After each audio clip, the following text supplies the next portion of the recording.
आज मैं Qatar Iran गठबंधन में काम करने वाली सबसे सक्रिय पत्रकारों में से एक कतरी वेतन भोगी पत्रकार का पर्दाफाश कर रही हूँ, जो दूसरों से पारदर्शिता मांगती है पर अपने इस्लामी गणराज्य से पेशेवर संबंधों को अनदेखा करती है। एक्सेस ऑफ ट्रूथ में आपका फिर से स्वागत है। मैं एमिली श्रेडर हूँ। आज मैं कतर ईरान गठबंधन के अंदर काम करने वाली सबसे सक्रिय पत्रकारों में से एक का पर्दाफाश कर रही हूँ। एक कतरी वेतनभोगी पत्रकार जो दूसरों से पारदर्शिता की मांग करती हैं, लेकिन अपने ही इस्लामी गणराज्य से पेशेवर संबंधों को नजरअंदाज करती हैं। एक्सेस ऑफ ट्रूथ में आपका फिर से स्वागत है। मैं एमिली श्रेडर हूँ और आज मैं पत्रकार रेडी तलाबी का पर्दाफाश कर रही हूँ। वो दक्षिण अफ्रीकी हैं, वॉशिंगटन डीसी में रहती हैं और अल जजीरा में शो होस्ट करती हैं, जो कतर सरकार का नेटवर्क है। पर यही एकमात्र मुद्दा नहीं है। उनकी कही और की गई बातें असली मुद्दा है। चलिए उसी हिस्से से शुरू करते हैं जिससे वो बच नहीं सकती। थलाबी ने सार्वजनिक रूप से मांग की है कि AIPAC, जो एक अमेरिकी लॉबिंग समूह है और पूरी तरह से अमेरिकियों द्वारा वित्त पोषित है, उसे फॉरेन एजेंट रजिस्ट्रेशन एक्ट के तहत पंजीकरण करना चाहिए। ये वही कानून है जो विदेशी सरकारों की ओर से काम करने वाले समूहों को उस संबंध का खुलासा करने के लिए मजबूर करता है। AIPAC ना तो विदेशी लॉबी है, ना ही उसे इजरायली सरकार से फंडिंग मिलती है और ना ही वे किसी विदेशी सरकार के हितों के लिए काम करते हैं। इस दौरान उनकी कंपनी हर ओर से संघीय कानूनों का उल्लंघन कर रही है। अल जजीरा के generation Z propaganda outlet AJ+ को 2020 में अमेरिकी न्याय विभाग में उसी कानून के तहत रजिस्टर करने का आदेश दिया था, लेकिन उन्होंने इनकार कर दिया। तलाबी को उसी नेटवर्क से पैसे मिलते हैं और वो उसी नेटवर्क का इस्तेमाल दूसरों पर ठीक उसी बात को लेकर हमला करने के लिए करती हैं, जिसे करने से उनके कतरी नियोक्ताओं ने इनकार किया था। इस दौरान तलावी ने अपने 7 लाख से ज्यादा फॉलोअर्स वाले सोशल मीडिया पर महीनों तक पुराने यहूदी विरोधी षड्यंत्रों को दोहराया कि यहूदी गुप्त रूप से मीडिया, बैंकों और सरकार को नियंत्रित करते हैं। उदाहरण के लिए 21 मार्च को उन्होंने क्या कहा? उन्होंने अपने फॉलोअर्स से पूछा कि क्या वे कह सकते हैं कि इजरायली लॉबी पैसे और ताकत का इस्तेमाल करके अमेरिका और उसके सांसदों को नियंत्रित करती है। फिर उन्होंने खुद ही सवाल का जवाब हाँ में दिया। 4 जून को उन्होंने लिखा कि इजराइल पूरी दुनिया को नियंत्रित करता है और जोड़ा, मैंने सोचा था कि ये एक यहूदी विरोधी घिसी पिटी बात है, जिसमें बहुत स्पष्ट रूप से ये संकेत था कि ये वास्तव में सच है। जब दक्षिण अफ्रीका के मुख्य रबी वॉरेन गोल्डस्टीन ने इजराइल की निंदा करने से इनकार किया, तो स्लैबी ने उन्हें विभाजनकारी और नफरत फैलाने वाला बताया। उन्होंने आरोप लगाया कि वो डर का माहौल बनाकर यहूदियों को बाकी सभी से खतरे में दिखा रहे हैं। अब इजराइल के लिए उनकी बातों से साफ पता चलता है कि उन्हें कौन फंड कर रहा है और असली मंशा क्या है। उन्होंने 4 महीनों में कम से कम 7 बार इजराइल को एक आतंकवादी राज्य कहा है। उन्होंने इजरायली सैनिकों को जंगली कहा है। उन्होंने उन्हें मानसिक विकृति से ग्रसित हत्यारे भी कहा है। उन्होंने इजराइल को नरसंहार करने वाला, मनोविकृत लोगों द्वारा चलाया गया और गंदगी कहा है। कतर आज भी आधुनिक गुलामी अपनाता है और इस्लामी शासन ने 40,000 से ज्यादा प्रदर्शनकारियों की हत्या की है। फिर भी उन्होंने कभी भी उनके लिए ऐसी भाषा का इस्तेमाल नहीं किया, एक बार भी नहीं। पिछले मई में तलाबीबर ने बदनाम यहूदी विरोधी फ्रांसेस्का एल्बनीजे के साथ बैठक की, जो संयुक्त राष्ट्र की विशेष प्रतिवेदक हैं और जिन पर अमेरिकी सरकार ने इजरायली नेताओं के खिलाफ ICC वारंट अभियान के कारण प्रतिबंध लगाया है। 1 घंटे तक तलाबी ने अल्बनीजे को ये दावा करने दिया कि इजरायली अधिकारियों में फिलिस्तीनियों के साथ बलात्कार के अधिकार का समर्थन व्यापक है और इजराइल की संसद ने कथित तौर पर उस अधिकार पर बहस की थी। लेकिन ऐसा कभी हुआ ही नहीं। अल्बनीजे ने आगे कहा कि उन्होंने 300 गवाहियां जुटाई हैं, जो अधिकतर सुनी सुनाई हैं और जिन्हें लगभग किसी ने नहीं देखा। तलाबी ने कभी नहीं पूछा कि उनमें से कितनी प्रत्यक्ष गवाहियां थीं और उन्होंने कभी एक भी नाम या तारीख नहीं पूछी। लेकिन इसकी तुलना करें कि वो इजरायलियों के साथ कैसा व्यवहार करती हैं। वो गर्व से बताती हैं कि उन्होंने पूर्व मंत्री डैनी आइलॉन से इजराइल के ईरान पर बमबारी करने को वो जिस पाखंड कहती थी, उस पर तीखे सवाल किए। 7 अक्टूबर को हमास की यौन हिंसा की गवाही खारिज करते हुए उन्होंने फोरेंसिक सबूत और नाम मांगे और उनकी अनुपस्थिति का मजाक उड़ाया, जैसे मुझ पर भरोसा करो भाई। 7 महीने पहले उन्होंने नेल्सन मंडेला वार्षिक व्याख्यान में एल्बनीजे के साथ मंच पर चर्चा का संचालन किया और अमेरिका द्वारा प्रतिबंध लगाने पर सार्वजनिक रूप से एल्बनीज का बचाव किया, जबकि इंटरव्यू शूट नहीं हुआ था। अब ये जलाबी के लिए एक पैटर्न बन गया है। उन्होंने दक्षिण अफ्रीका के विदेश मंत्रालय की शीर्ष 3 हस्तियों के साथ खुद चर्चा का संचालन किया है, जो इजराइल के कट्टर विरोधी और ईरान के इस्लामी शासन के समर्थक हैं। मिलेडी पेंडोर, पूर्व डिरको मंत्री, एक कट्टरपंथी हैं जिन्होंने राजनीतिक हिंसा का समर्थन किया है। आईसीजे में इजराइल के खिलाफ दक्षिण अफ्रीका के नरसंहार मामले के असली वास्तुकार जैन डेंगोर हैं। कुछ दिन पहले उप मंत्री एल्विन बोयट्स न्यूयॉर्क में एक कार्यक्रम में थे जहां मेयर जोरान ममदानी ने मुख्य भाषण दिया। वो दक्षिण अफ्रीका के विदेश नीति तंत्र को कवर नहीं कर रही हैं। वो और कतर उन्हें मंच दे रहे हैं। अगर आप अभी नहीं मानते कि ये प्रचारक समस्या है, तो ये आखिरी सबूत होना चाहिए। जैसा कि मैंने पिछले एपिसोड्स में बताया, दक्षिण अफ्रीका की टेलीकॉम कंपनी एमटीएन अफ्रीका की सबसे बड़ी मोबाइल नेटवर्क ऑपरेटर है और एमटीएन एक कंपनी में 49% हिस्सेदारी भी रखती है, जिसका नाम ईरान सेल है। ईरान सेल ईरान की दूसरी सबसे बड़ी मोबाइल नेटवर्क है, जो करोड़ों ईरानियों को सेवा देती है। ये आईआरजीसी के कुछ हिस्सों को टेलीकम्युनिकेशन सेवाएं देती है और उन नेटवर्कों में शामिल थी जिन्हें इस्लामी शासन ने लोगों के लिए महीनों तक इंटरनेट बंद रहने के दौरान बंद कर दिया था। इसके बावजूद दक्षिण अफ्रीका पक्ष कहता है कि उनका इससे कोई संबंध नहीं है। बिल्कुल, तो थलाबी ने एमटीएन की छवि कैसे बचाई? सबसे पहले वो सचमुच एमटीएन के लिए ब्रांड एम्बेसडर के रूप में काम करती थी। उन्होंने अफ्रीका अनस्क्रैम्बल्ड न्यूज़लेटर में एमटीएन से जुड़े हितों का खुलकर बचाव करते हुए एक लेख लिखा, जिसे फिलिप वैन न्यूकर्क ने प्रकाशित किया। Philip the Mail and Guardian के पूर्व संपादक हैं, जो कथित तौर पर एमटीएन के साथ व्यापार करते हैं।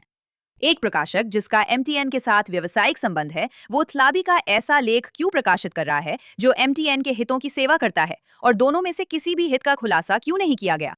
किस दुनिया में इसे पत्रकारिता माना जा सकता है? इस कहानी से यही तस्वीर बनती है। एक महिला जो दूसरों से पारदर्शिता और निष्पक्ष खुलासे की मांग करती है, उसने एक ऐसी कंपनी का बचाव करते हुए बिना खुलासा किए टिप्पणी प्रकाशित की जिसकी अपनी वित्तीय भविष्य सीधे तौर पर इस्लामिक रिपब्लिक के टेलीकॉम नेटवर्क से जुड़ी हुई है। खैर, वो कतर से वेतन लेती हैं, वही खाड़ी देश जो हमास के नेताओं की मेजबानी करता है और तेहरान से अपने रिश्ते बनाए रखता है। अंत में मैं ये बताना चाहती हूँ कि रेडी तलहाबी ये सब कुछ संयुक्त राज्य अमेरिका में एक मेहमान के रूप में कर रही हैं। खुशी खुशी वॉशिंगटन में रह रही हैं, जबकि आइस अधिकारियों को हत्यारा कहती हैं और अमेरिका को नरसंहार में शामिल बताती हैं। जरा देखिए। हमने इसे यहाँ संयुक्त राज्य अमेरिका में देखा है। आईसी बस निर्दोष लोगों को मार रही है।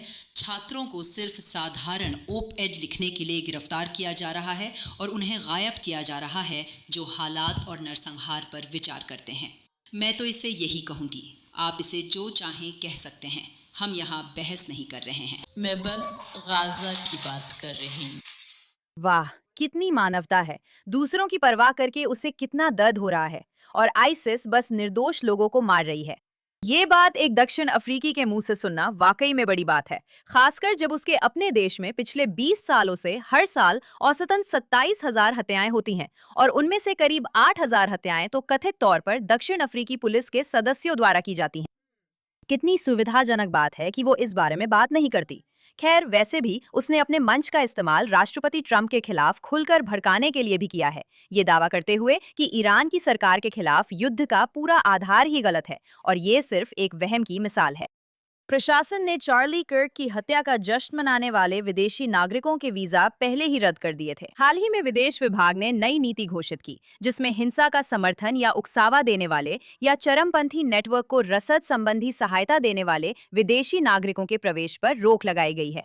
विदेश विभाग को उसका वीजा रद्द कर तुरंत देश से निकालना चाहिए, क्योंकि वो तटस्थ रिपोर्टर नहीं है। वो इसमें भागीदार है, दोहा से पैसे लेती है, तेहरान के सहयोगियों को मंच देती है और उसी देश की आजादियों पर जीती है जिसकी आलोचना करती रहती है। अब तिलहाबी को जाना चाहिए।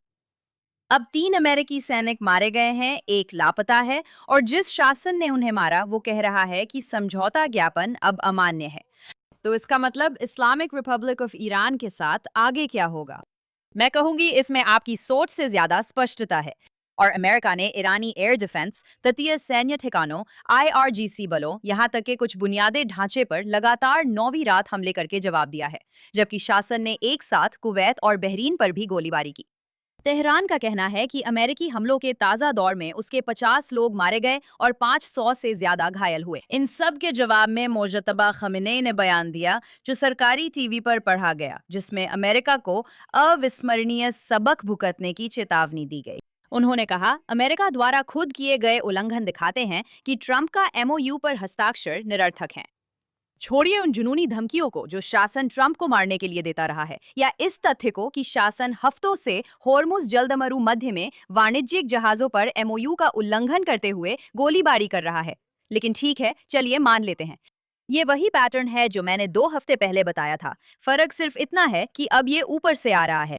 ये कोई IRGC कमांडर नहीं है जो शासन के तथाकथित मध्यमार्गियों की मर्जी से हटकर मनमानी कर रहा हो। ये खुद सर्वोच्च नेता हैं जो व्यक्तिगत रूप से पूरे कूटनीतिक प्रक्रिया को नष्ट कर रहे हैं, क्योंकि JD वेंस जो अमेरिकियों को विश्वास दिलाना चाहते हैं, उसके विपरीत तेहरान में कभी भी ऐसा कोई गुट नहीं था जो वास्तव में किसी समझौते का सम्मान करने वाला था। अब शासन के सर्वोच्च पद पर बैठे व्यक्ति ने खुद ये बात कही। अगर वो सच में खुद लिख रहे हैं, तो फिर ऐसा शासन जो 9 रातों तक अमेरिकी हमले झेल चुका है, तनाव क्यों बढ़ा रहा है, जबकि सब जानते हैं कि ये संघर्ष वे जीत नहीं सकते, क्योंकि ये एक युद्ध है जिसे वे मानते हैं कि वे इसमें दूसरों से ज्यादा देर तक टिक सकते हैं। हर रात वे हमला सहते और पलटवार करते हैं। उम्मीद है कि अमेरिकी हताहतों की बढ़ती संख्या वॉशिंगटन की राजनीतिक इच्छा शक्ति को उनकी अपनी इच्छा शक्ति टूटने से पहले तोड़ देगी। और ये दाव वास्तव में जितना होना चाहिए उससे बेहतर काम कर रहा है। जॉर्डन में मारे गए 3 सैनिकों के साथ इस संघर्ष के फिर से शुरू होने के बाद से मारे गए अमेरिकी सैन्यकर्मियों की कुल संख्या 17 हो गई है। मार्च में कुवैत में एक सीधे हमले में हमारे 6 आर्मी रिजर्व सैनिक मारे गए थे और 1 आर्मी सार्जेंट जिनकी कुछ दिनों बाद चोटों के कारण मौत हो गई। 6 सैनिक इराक में ईंधन भरने वाले विमान की दुर्घटना में, एक नौसेना पायलट अरब सागर में लापता और जॉर्डन में 2 सैनिक मारे गए, 1 लापता है। ये शासन अमेरिकी सेना से नहीं बल्कि समाचार चक्र से ज्यादा टिके रहने की कोशिश कर रहा है। ध्यान दे, उन्होंने तनाव बढ़ाने के लिए जगह कहाँ चुनी?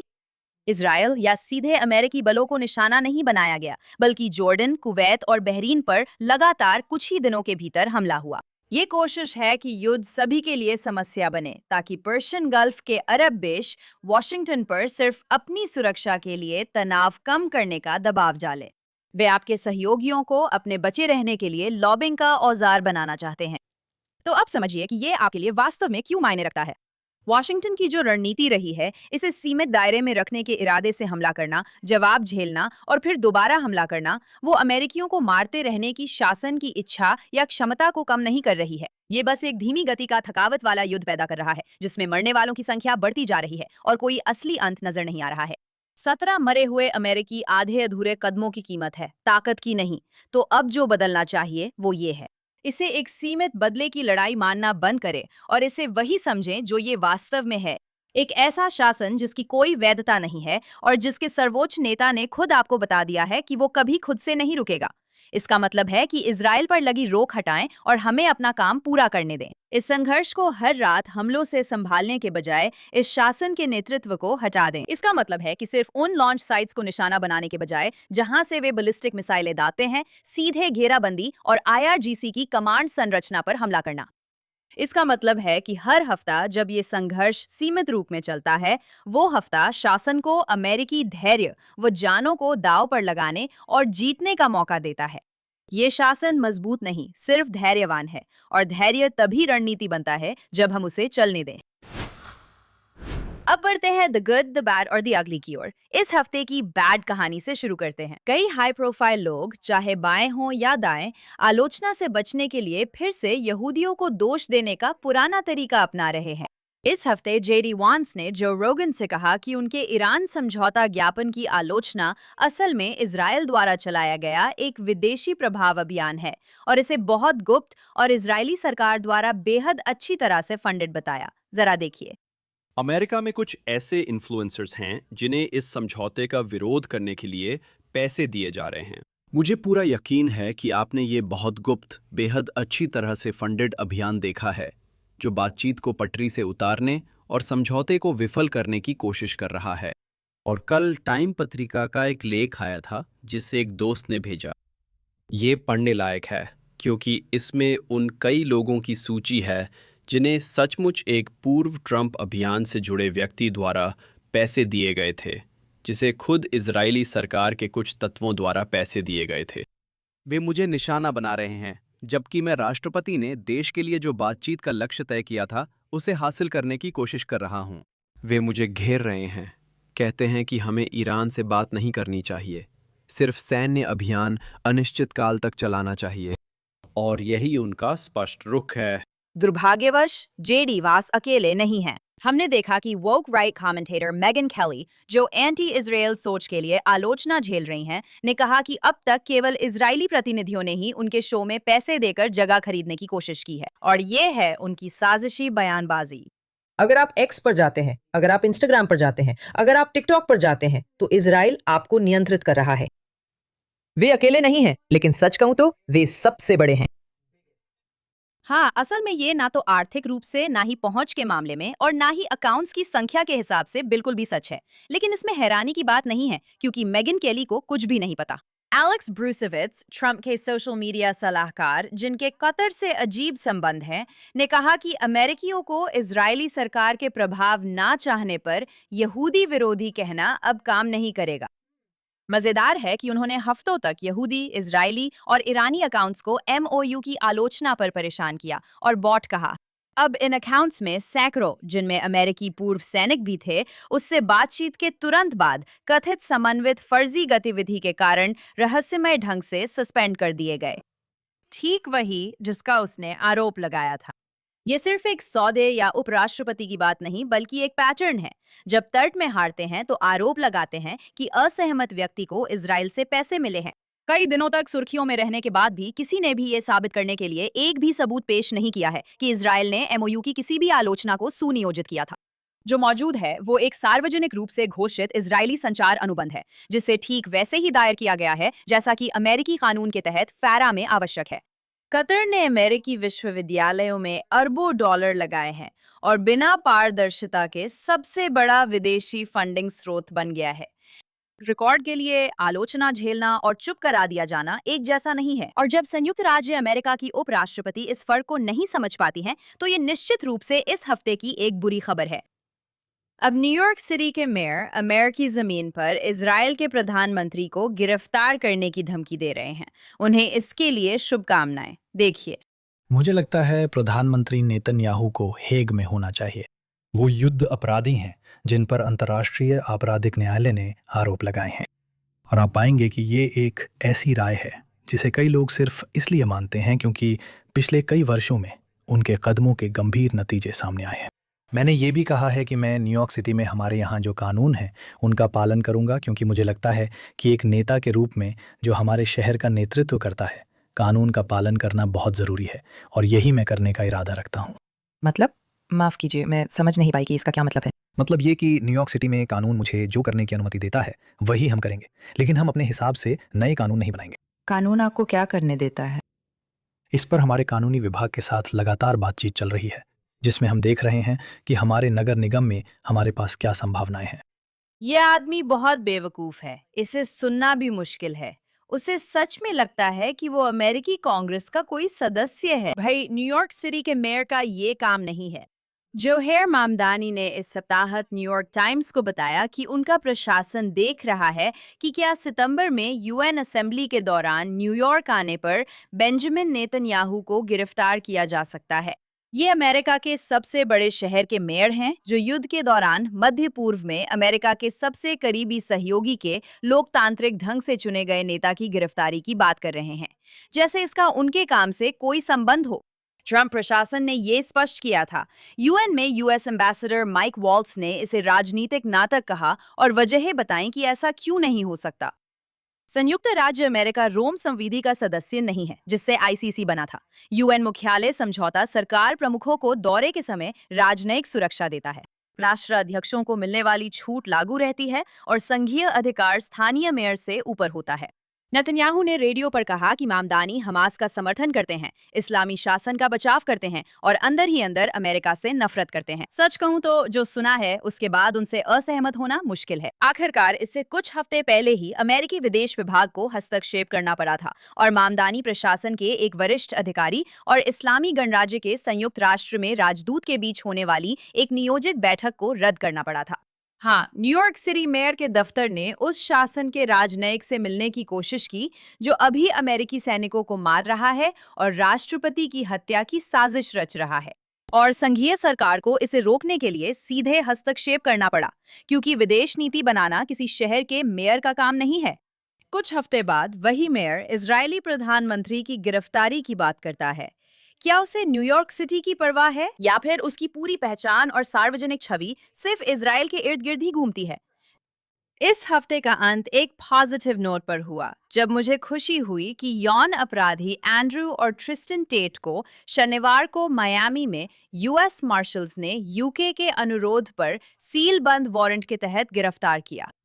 और आरोप भी छोटे मोटे नहीं हैं। एंड्रयू टेट पर अब 42 अलग अलग आरोप लगे हैं, जिनमें बलात्कार के 7 आरोप, सेक्स ट्रैफिकिंग के 3 आरोप, हमले के 3 आरोप और 19 अतिरिक्त आरोप एक बच्चे की अश्लील तस्वीरें और अत्यधिक अश्लीलता से जुड़े हैं। ट्रिस्टन टेट पर खुद के 17 आरोप हैं, जिनमें बलात्कार, यौन हमला व तस्करी शामिल हैं।